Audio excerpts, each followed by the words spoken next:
Gagawa pa ako ng puto po. Totoong bigas po na puto. Pinabad ko siya kagabi. Tutry natin mamaya.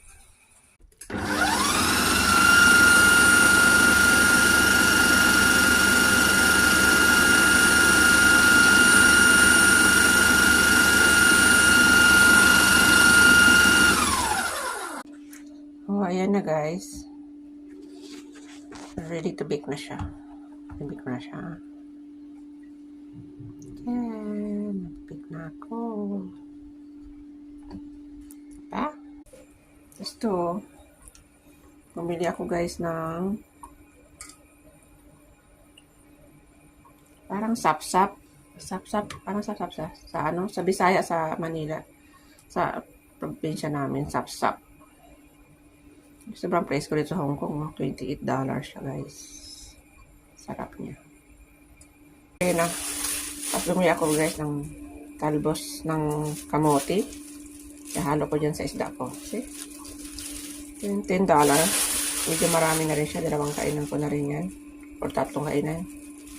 Para masustansya na siya guys. Sarap.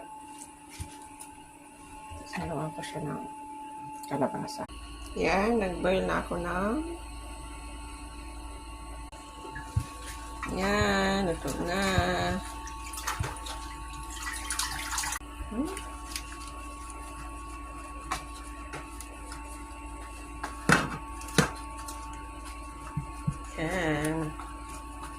Yan.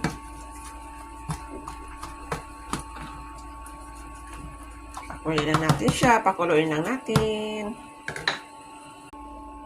Guys, yung bibingka na ginawa ko guys, fresh na fresh yan. No? Sobrang lambot.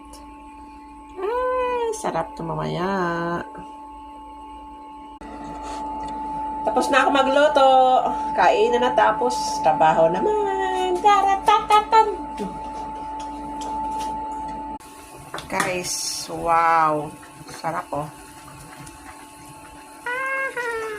Diba? Sarap.